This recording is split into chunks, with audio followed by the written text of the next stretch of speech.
Olá a todos, bem-vindos a mais um episódio do Projeto 230. Continuamos aqui na Assembleia da República, num dos seus corredores, muito bem perto da Sala do Senado, entre o busto de Dom Carlos e o busto da República, numa referência também intemporal desta Assembleia. Connosco temos o Hugo Oliveira, deputado do Partido Social Democrata. Muito bem-vindo. Muito obrigado e é um gosto estar aqui convosco.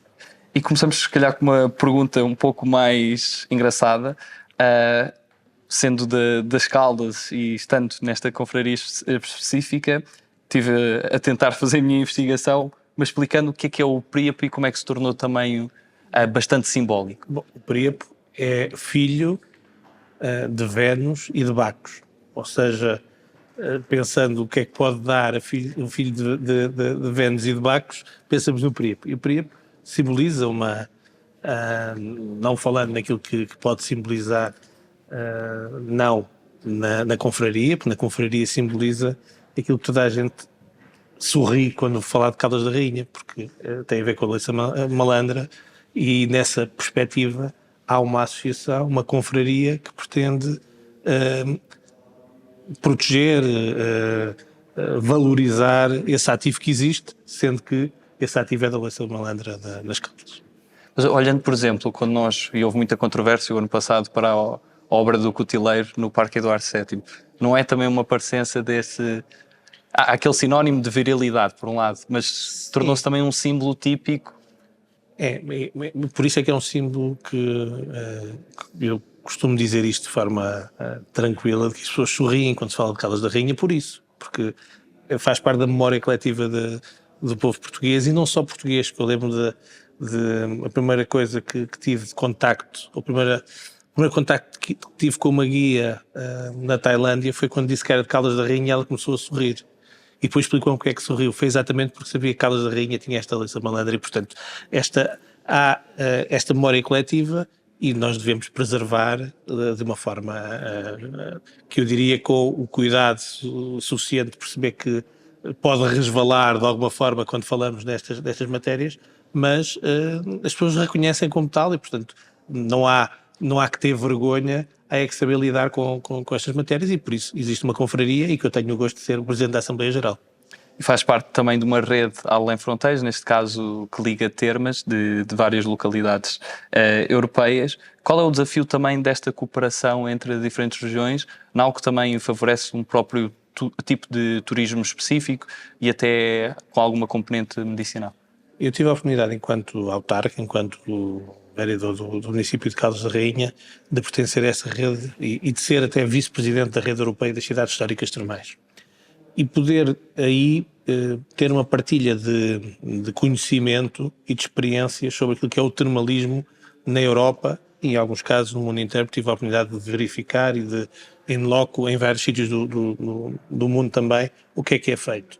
E por isso uma rede pretende exatamente isto: troca de experiência, troca de partilha daquilo que se vai fazendo e que se vai investigando, que se vai promovendo, porque as termas estão inteiramente ligadas ao património. O património e à cultura, porque à volta das termas sempre houve um património muito forte, e a cultura e própria de quem frequentava os balneários termais e que depois usufruía dessa cultura. E por isso esta experiência que tive de percorrer vários espaços e ter esta partilha, este know-how, para mim foram momentos muito interessantes, e que é importantíssimo para quem gosta de estar na vida pública, perceber o que é que existe e poder aplicar. Foi isso que eu sempre tentei fazer ao longo da vida, foi tentar aplicar aquilo que a vida me dá nos momentos em que eu posso ter partilha no mundo, porque eu acho que o conhecimento, todos os dias, eu digo à minha filha que tem 6 anos, digo-lhe isto até de mais nova, antes dela saber quase falar, dizia-lhe isto constantemente, e continuo a dizer que todos os dias ela tem que aprender alguma coisa. E eu acho que é importante, eu cultivo muito isso, quero sempre aprender mais e tirar daí a possibilidade de aplicar nos momentos em que puder. Tem uma parecença também com o convidado anterior que entrevistámos hoje, neste caso ter nascido também no ano do 25 de Abril, em 1974, já depois da Revolução, e ter nascido num território em África, uma antiga colónia, neste caso Angola. veio muito cedo para o continente. Como é que foi também essa experiência, não tendo provavelmente memórias pessoais, mas recordando também o que foram os desafios dos seus pais de voltar? Eu diria que em duas formas. Uma experiência dos meus pais terem feito parte dos portugueses que foram colonos em território africano, que foram, a minha mãe, embora tenha nascido nas Caldas da Rainha, e meu pai no Porto, foram muito cedo para lá também, e portanto terem passado uma grande parte da vida lá e partilharem comigo aquilo que era Angola, um local onde já tive a oportunidade de visitar, e que aliás tenho dupla nacionalidade, porque é um espaço que visito sempre possível, mas esta partilha que a minha família teve a oportunidade de fazer comigo sobre aquilo que é a vivência lá, também tem uma parte boa e uma parte má, e a parte má foi aquilo que se chamam habitualmente em Portugal os retornados, e portanto, porque quando os meus pais retornaram a Portugal, retornaram sem nada, e portanto havia uma série que dava na televisão que retratava bem as dificuldades que as pessoas tiveram quando voltaram a Portugal. E foi exatamente isso que aconteceu, uma dificuldade muito grande. Meus pais fizeram parte dessas pessoas que voltaram e que tiveram que lutar muito. Eu não tenho dificuldade nenhuma em dizer isto. Os primeiros anos da minha vida foram vividos numa pensão com os meus pais e, portanto, vivemos numa pensão, eu e a minha irmã no mesmo quarto e, portanto, a vida é feita disto. Todos nós, tudo o que nós, as vivências que temos na nossa vida, constroem-nos e permitem-nos encarar a vida de uma forma diferente. Foi difícil a vida logo no início, dos meus pais e atualmente a minha também, da família, mas é isso que me torna mais forte e que me ajudou a construir a minha vida passo a passo. E, portanto, tem esta parte boa e a parte má que ajuda a construção do ser que hoje sou. Mais tarde foi tirar Direito. Porquê Direito? Eu tirei Direito porque tinha uma ideia de que gostava de... eu, quando andava no 10º ano, tive um gosto muito grande por uma cadeira que tinha, que era Noções de Administração Pública. E comprei, na altura, os livros do Freitas do Amaral, Direito Administrativo. O professor ria-se um bocadinho, porque eu estava no 10º ano, e tinha os livros do primeiro ano de faculdade. Mas porque eu gostei muito daquilo. Aliás, foi provavelmente a cadeira que eu tive melhor nota em todo o meu percurso, porque tive 20. Portanto, adorava aquilo no secundário. E, portanto, tinha e devorei os livros, adorava, e gosto muito de Direito Administrativo. E foi isso que despertou em mim uma vontade terrível de querer perceber e querer muito mais nessa área do direito do que no direito penal. Aí confesso que não foi uma coisa que eu tenha gostado muito, mas despertou em mim essa vontade. E portanto isto faz parte, como eu disse, da construção de todos nós. Eu tentei sempre diversificar a minha vida, mesmo no estudo. Eu não fui para as coisas óbvias, eu não fui para direito na opcional que tinha no secundário, que isto é psicologia, tive sociologia para ter uma abrangência maior. Portanto, a minha vida sempre foi tentar ter uma abrangência grande e em busca de coisas diferentes. E há pouco tempo disse uma coisa muito, muito interessante. Estava aliás, com o Primeiro-Ministro eu penso que estava com o Primeiro-Ministro, não sei se ele estava também, se estava só o cabeça de lista, Sebastião Lugar, não sei se estavam os dois. E encontrei a minha professora de português do 10º ano, e que eu chumbei português do 10º ano. Não tenho problema nenhum em dizer, chumbei português do 10º ano, e agradeci-lhe publicamente a ela, e naquele dia quis fazê-lo também. Por a alegria que tinha de ela me ter chumbado naquele ano, de obrigar a ler faziam um resumo dos capítulos dos Maias, cada aula tinha que ter um, e ela exigia isso de mim, e chumbou-me e preparou-me para o futuro, e portanto como eu digo, nós vamos construindo pedra a pedra, e ela faz parte da minha vida, e portanto eu senti isto e quis fazê-lo, até publicamente, estavam as televisões, e disse, agradeço imenso aquilo que fez por mim, e ela também ajudou nessa altura.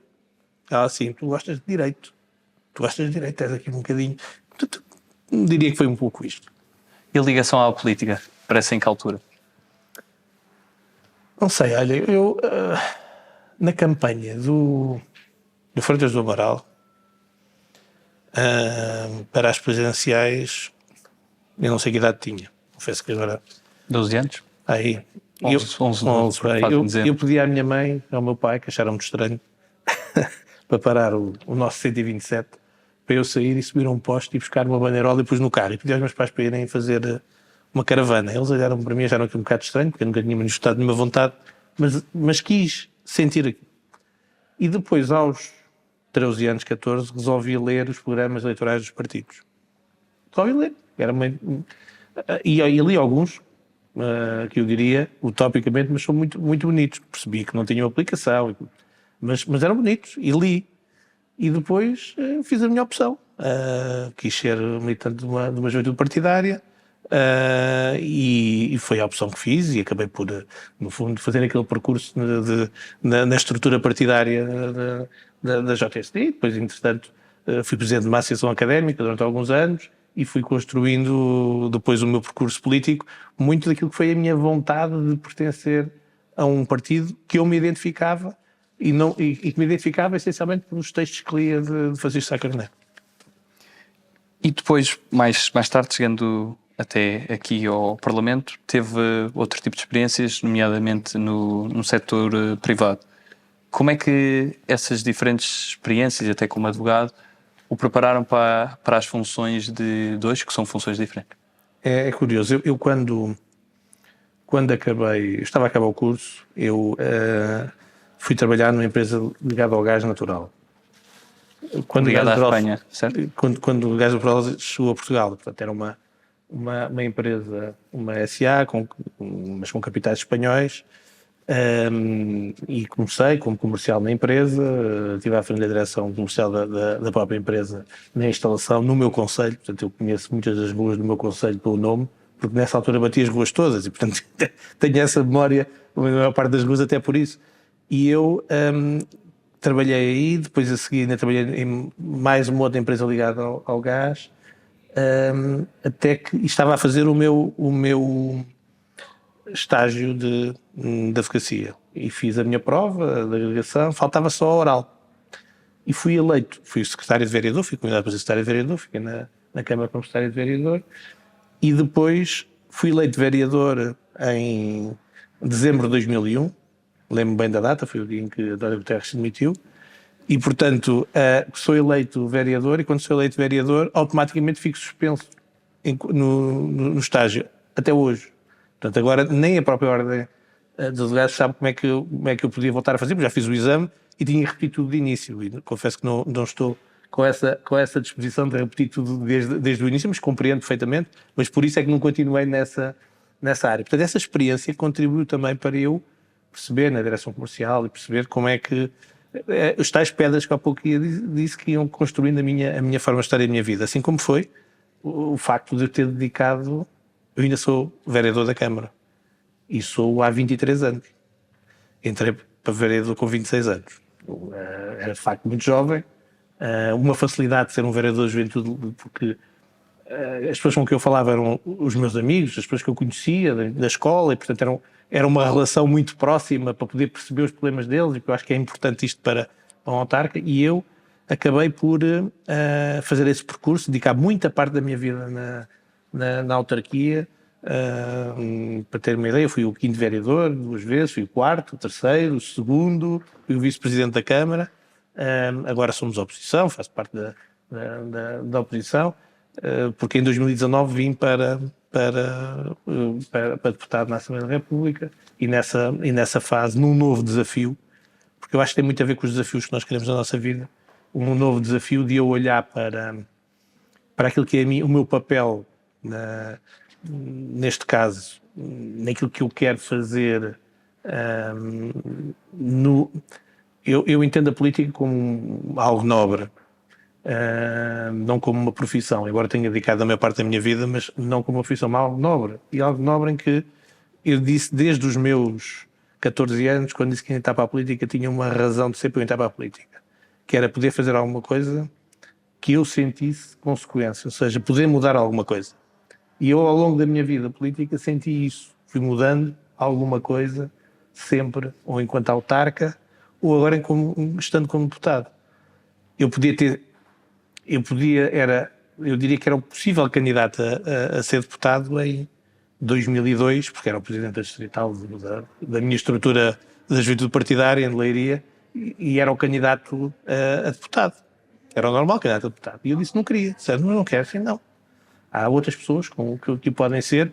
Eu fui eleito há 3 meses vereador e tenho uma obrigação de a cumprir. Tenho que cumprir aquilo que foi eu fui a votos para isso e, portanto, quero fazer isso. E, como digo, fiquei vários anos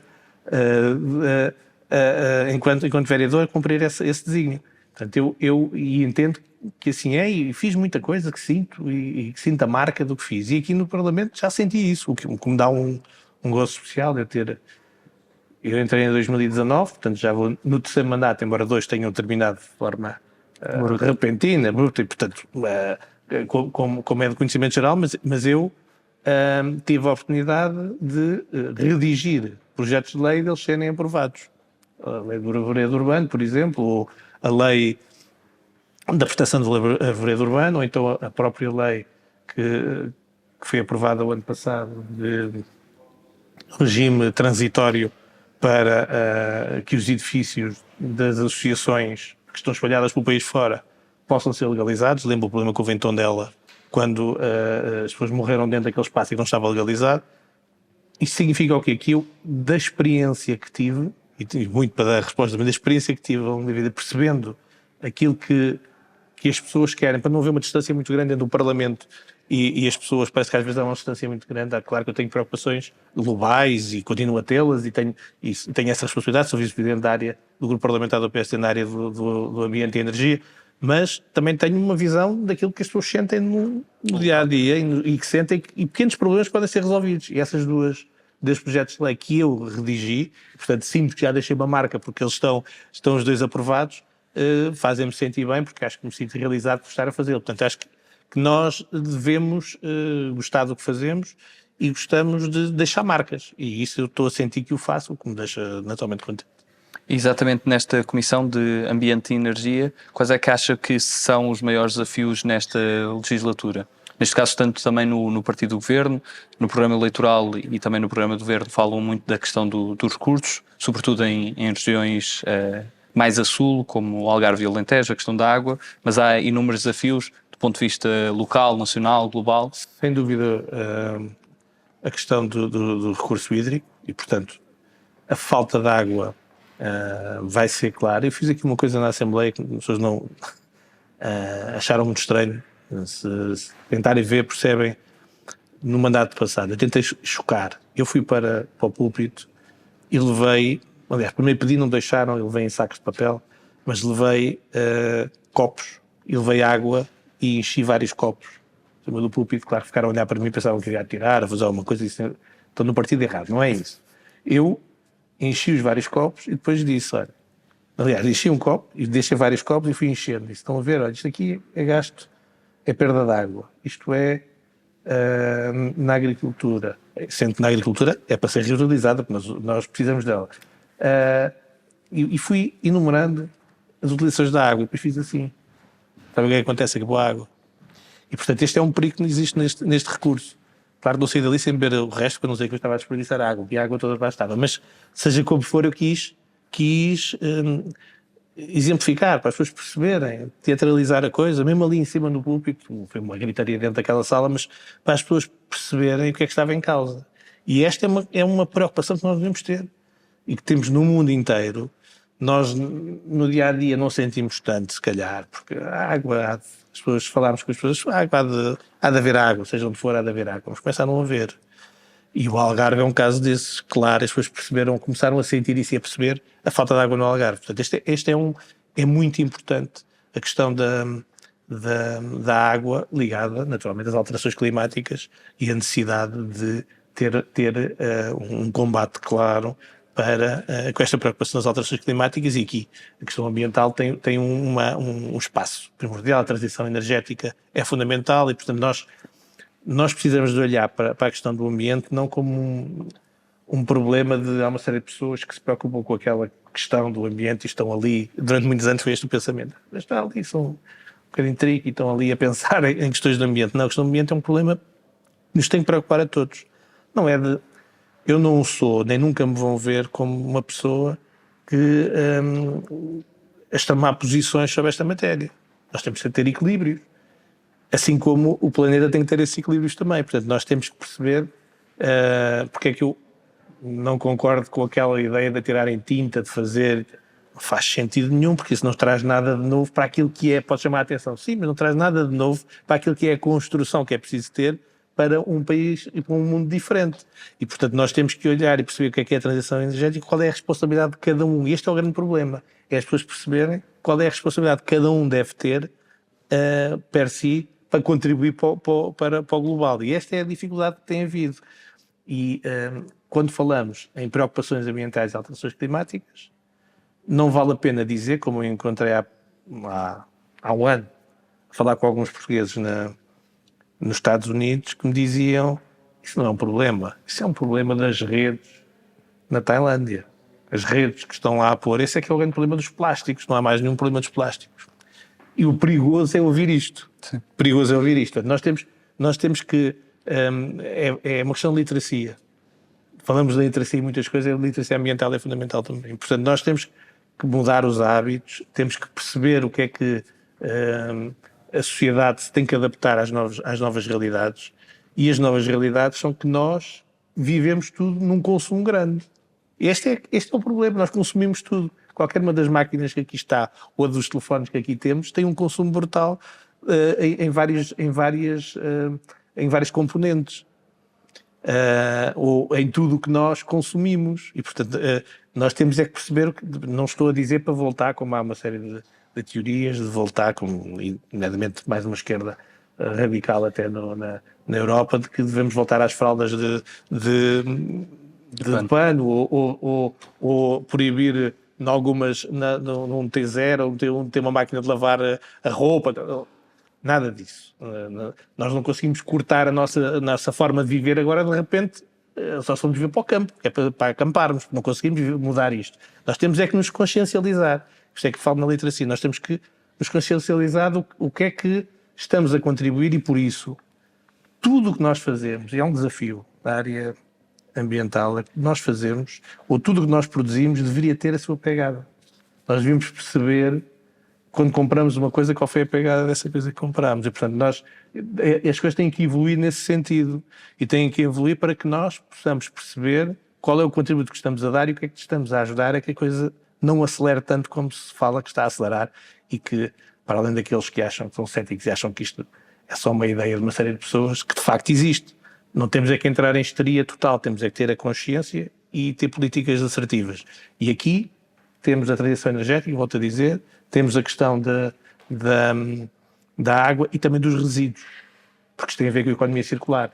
Nós temos que ter esta preocupação de perceber qual é que é o nosso contributo e como é que conseguimos ter a economia circular. E a questão dos resíduos é uma grande preocupação, porque durante muitos anos, eu já não sou da geração, se calhar muitos que vão ouvir podem saber o que era o Gervásio. Eu não sei o que é o Gervásio, não foi da minha geração. Sei o que é, mas não foi a minha geração. Porque os jovens tinham na escola a aprendizagem da reciclagem com o Gervásio. Já não me apanhou a mim, eu não tive essa... Mas eu acho que nós temos que incentivar ainda mais, porque eu penso, as pessoas... Nós temos um hábito de perceber que as coisas já estão adquiridas e deixamos de fazer campanhas. Dou-vos o exemplo do álcool, das drogas ou do tabaco. Houve uma altura em que deixou de fazer campanhas sobre esta matéria, porque já estava tudo resolvido. As pessoas já estavam, os indicadores são de mais baixos e, portanto, não precisamos fazer campanhas. O facto é que agora as coisas começaram a disparar novamente, porque não há uma continuidade e que é preciso existir. Portanto, nós temos que ter esta capacidade na área dos resíduos, porque nós temos um grande desperdício. Não há uma separação como deveria existir dos resíduos em Portugal. Não há. E, portanto, nós voltamos à literacia, mas voltamos também à necessidade de criar mecanismos que permitam que consigamos cumprir metas. São metas que nós não temos cumprido. Passamos agora às escolhas, uma parte mais dinâmica. Peço que escolha entre duas hipóteses. A primeira que fazemos sempre é entre humildade e ambição. Humildade. Cães ou gatos? Gatos. Tóquio ou Paris? Paris. Tóquio nunca estive, embora tenha alguma curiosidade em lá. E do ponto de vista ambiental também? Em termos, neste caso, de Kyoto e Paris. Paris. Bordal Pinheiro ou Bordal II? Verdade, Pinheiro. Trump ou Biden? Biden. Ronald Reagan ou Kennedy? Eu vou muito por aquilo que sinto e não por uma questão, vão perceber. Kennedy. Campo ou cidade? Campo. Macron ou Sarkozy? Sarkozy. Camões ou Sofia? Camões. Herman ou Ricardo Araújo Pereira? Herman. Baden-Baden ou Carlo Vivari? Carlos Vivari. Já estive nas duas, são as duas muito bonitas. Carlos Vivari. Sagres ou Superboc? Superboc. Michelle Obama ou Biden? Michelle Obama. Se pudesse escolher onde seria o próximo dia de Portugal, que localidade é que escolhia? Teria alguma dificuldade, porque eu sou muito, dizer, jornalista e queria sempre fosse no meu concelho, portanto, para dizer, dizia sempre Caldas da Rainha porque é o meu concelho. Agora, se pensar numa estratégia que deve existir para aquilo que é o dia de Portugal, deve ser sempre para chamar uma atenção, e eu penso, aliás, que a perspectiva é essa, chamar a atenção e pôr o foco todo num território como foi agora em Pedrógão Grande. E, portanto, aí nós temos que olhar para o Algarve como um dos sítios em que temos que, e na minha área, em chamar a atenção. Rishi Sunak ou Keir Starmer? Como peço desculpa, também. Rishi Sunak ou Keir Starmer? Falando do Reino Unido. Se fosse convidado para uma escola, imaginando que é convidado amanhã para ir falar numa escola e pedem para sugerir um deputado de outro partido para também participar dessa ação, nomeadamente para debater consigo, o que era o primeiro nome que viria à cabeça? E que iria sugerir, provavelmente? Não sei, talvez sugeria o André Ventura, que tinha muito gosto em discutir com ele. 230 ou 180? 230. Se pudesse convidar uma personalidade para almoçar com quem nunca tivesse a oportunidade, que porventura nunca tenha conhecido, quem é que seria essa pessoa? Do ponto de vista nacional ou internacional? Política ou outra área? Sim, confesso que nunca pensei em qualquer momento. Pode ser mais que uma. Concretamente nisso. Mas teria sempre muito gosto em poder sentar-me a almoçar com uma figura, tipo um cantor, por exemplo a Madonna, era muito interessante, gostava de conhecer a Madonna, de poder almoçar com ela, tinha muito gosto. Assim como teria, com toda a certeza, de me sentar a almoçar ou a jantar com alguma figura internacional. Ver se me lembrava aqui alguma que mais ligada até à política, não sei. Mas a Merkel, por exemplo, gostaria. Sim, teria gosto de sentar com a Merkel. Estará cá amanhã em Portugal, por isso Era uma possibilidade. Era uma oportunidade, mas gostaria. Qual era o que ela representa? E que pergunta é que lhe faria, para começar? Primeiro, uma pessoal. Como é que ela conseguiu ter a sua vida pessoal e ter... ela tem alguns filhos, não sei agora dizer quantos, mas julgo que são uns 3 ou 4, algo do género. Não bate o recorde do Ursula von der Leyen. Sim, isso não, mas como é que conseguiu essa garantia, o que lhe dá naturalmente ainda mais valor, mas acima de tudo perguntava-lhe o que é que ela achava que estava a falhar na Europa e que caminho é que íamos ter, porque isso preocupa. E se tivesse que mudar de país, deixar Portugal, que país é que escolhia para viver? Se fosse por uma questão sentimental, seria para Angola, porque foi, como disse, tenho dupla nacionalidade, foi onde nasci. Não sendo, eu diria que um país do norte da Europa é sempre um país que tem um desenvolvimento que é atrativo em muitas matérias. Não tem a nossa vivência que nós temos e que me traria alguma dificuldade, se calhar, de adaptação. Mas quando falamos nos países ou sul-americano, ou nos Estados Unidos, é sempre um desafio. Uma vida diferente é um desafio. Não estou a ver, mas se calhar, por aquilo que é a oportunidade, os Estados Unidos é um país de oportunidades e, portanto, até poderia ter aí alguma vontade. Eu gosto muito de viajar. Se há coisa que eu tenho um mapa em casa, onde tenho onde vou colocando Daqueles de arriscar ou de meter um pioneiros? ao sítio onde vou. E ensinei a minha filha a fazer o mesmo, já começou a colocar os dela. E, portanto, eu gosto muito de o fazer, gosto muito de viajar, como dizia há pouco, de abrir a minha mente e ter conhecimento. E também digo que aquilo que eu mais gosto de fazer nesses espaços que visitei até hoje não é a visita turística. E posso ir a um outro museu, mas eu gosto é de estar no meio das pessoas e perceber como é que funciona e como é que aquela sociedade funciona. Mais cultural. É cultural e ver os pormenores.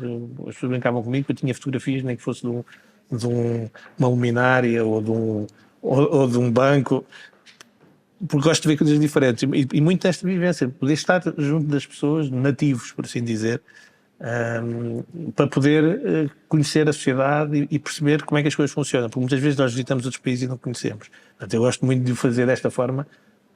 Para mim uma viagem tem que ser com experiência, essa experiência é fundamental, e por isso nessas minhas experiências que já tive a oportunidade de ter, já tive algumas, eu diria que poderia pensar em muitos países, mas num desafio poderia ser qualquer um destes que eu disse, mas poderia ter pelas experiências que tive experiências engraçadas em alguns sítios do mundo, e espero ainda vir a ter muitas, porque gosto muito mesmo de viajar.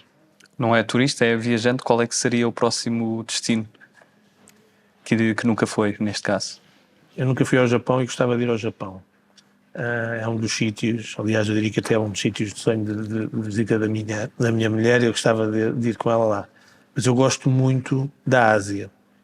Gosto de visitar os países da Ásia. Uma das coisas que estive a estudar ultimamente, há 2-3 anos, estudo de geopolítica, um curso avançado, em que quis perceber algumas dinâmicas, nomeadamente na Ásia Pacífico também, perceber como é que funciona, e porque sempre tive ali uma adoração muito mais até do que ir para países como o México, tive sempre muito mais vontade de ir para a Ásia e conhecer esses países e perceber essas dinâmicas. Portanto, são países, há uns aí que ainda nunca visitei e gostava de visitar, e portanto estou sempre disponível para ir para ainda nunca fui à Papua Nova Guiné, gostava de ir. E o que é que consta normalmente da sua playlist? Tanta coisa, mas muito, eu consigo ouvir todo tipo de música, mas eu tenho um gosto, porque aos 16 anos fiz parte de uma geração que era um bocadinho mais radical, quase, ia chamar punk, e portanto tenho um tipo de música, ouço todo tipo de músicas, não tem problema nenhum. E portanto, eu por exemplo não vou a um concerto, é um dado pessoal, mas é engraçado, não vou ver um concerto agora do Pearl Jam porque a minha filha faz anos nesse dia, mas o mais engraçado de estar a contar isto é porque eles estiveram cá há 6 anos atrás e eu ia para ir ao concerto, mas a minha filha nasceu no dia anterior, e portanto ela tem esta ligação, eu já lhe disse a ela, tem esta ligação aos Pearl Jam, vai perceber mais tarde, mas eu diria que há sempre Pearl Jam, U2, Pixies, Violent Femmes, portanto fazem parte da minha, mas ouço tudo o resto, mas muito focado em música rock nos anos 80, 90, que me levou em alguns momentos da minha vida até gostar de pôr música em alguns passos. E na literatura? Algum livro mais marcante? Eu quis sempre perceber fenómenos. E gosto de ler mais do que um livro ao mesmo tempo. Tenho um problema, porque às vezes perco-me, estou a ler 6, 7 livros ao mesmo tempo e depois tenho que voltar atrás, mas é esse desafio. Vamos perceber, se eu gosto de desafios, é esse desafio que eu gosto de ter. Houve um livro, quando era mais jovem, que me marcou pela importância em que tem, não que eu concorde, é uma coisa que lá esteja, mas para eu tentar perceber que foi o Mein Kampf, foi uma versão que era proibida em Portugal. E eu quis perceber, porque eu não consigo perceber ainda o momento em que houve um clique no Hitler, e quis perceber qual era o momento. Eu confesso que nunca acabei o livro, porque não consigo perceber, e volto atrás para tentar perceber, e não consigo perceber. E portanto, o livro ficou de lado, não voltei a pegar, porque não consegui perceber. Eu gosto de perceber as coisas. E portanto, eu gosto de ler Hoje em dia tenho lido muito mais na ciência política, porque por usar o doutoramento, mas muita coisa de geopolítica que tenho tido a oportunidade de ler, e muitos livros, muitos livros que eu diria técnicos. A minha mulher costuma dizer: como é que consegues ler isso? Deve ser uma chatice. Mas porque eu gosto de ler e de mastigar os livros. Desculpem a expressão, mas eu gosto de mastigar os livros e de perceber as coisas e voltar atrás às vezes que forem para tentar perceber. E eu diria que hoje em dia eu ando sempre com livros no carro. Tenho neste momento embaixo no carro uns 3, 4 livros, e a maior parte deles, o que tenho agora ali dentro do carro é a tentar entender o fenómeno da extrema-direita e do populismo. E portanto, estou a lê-los, a tentar perceber. Um é muito recente, a tentar perceber, até porque faz parte daquilo que estou a estudar doutoramento, para tentar perceber porquê que os partidos ditos tradicionais não perceberam o que é que estava a acontecer e como é que vão reagir. E, portanto, eu faço parte do como é que vamos reagir a isso e como é que isso é possível para evitar o crescimento dos fenómenos do populismo. Portanto, gosto de ler, gosto de perceber e, como digo, leio de tudo. Não leio muito, não consigo ler romances e de ficção. Tenho muita dificuldade em ler, já li alguns, mas gosto mais de ler coisas que me façam, que me desafiem o cérebro. Tem muito a ver com isso. Estimulantes. Tem que ter estímulo, e portanto é isso que tento fazer. Passando às palavras soltas, pedia que me dissesse numa ou em poucas palavras o que é que associa a cada uma delas. Neste caso começo com um conjunto de palavras: transição energética. Transição energética.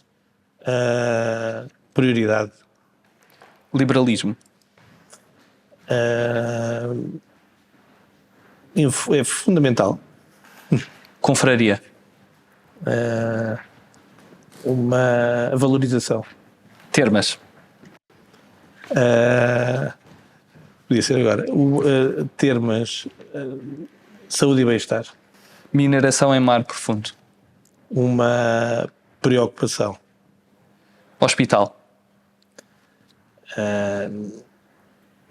Um desafio, eu diria que é um desafio, uma luta. Social-democracia. Social-democracia é uma... Eu não queria cair na ideia de que é uma ideologia. Mais do que isso, é uma forma de estar. Ok. Ok? Não, ok de modalidade. Eu percebi. Porque o hóquei é um dos meus amores e, portanto, joguei hóquei durante anos e anos, fui treinador e, portanto, é algo que me diz muito. Caderno reivindicativo. Caderno reivindicativo, lembro-me bem de ter uns cadernos reivindicativos enquanto presidente da Associação Académica e, portanto, lutei muito por isso. O caderno reivindicativo é importante para defender as nossas propostas. Famílias. Famílias, no plural. No plural. Tenho vários. Política, minha família, no sentido da família, mas depois tudo o resto. O hóquei é uma família. Tudo em que nós vivemos, em que nos sentimos bem, acaba por ser a nossa família. China. Um problema. Mundo. Em ebulição. Se pudesse resumir Portugal numa palavra, que palavra escolher? Uma palavra só, sem ser mar, que era uma palavra que diria muito.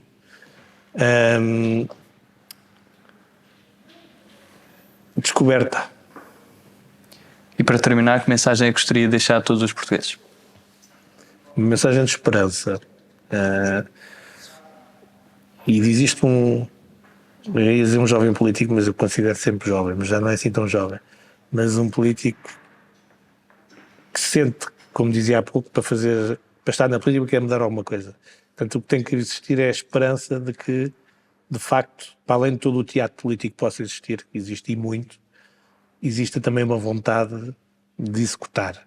E é por isso que os políticos, das duas ou percebem isto, ou então os tais fenómenos que eu estava a dizer há pouco a estudar, vão continuar a crescer.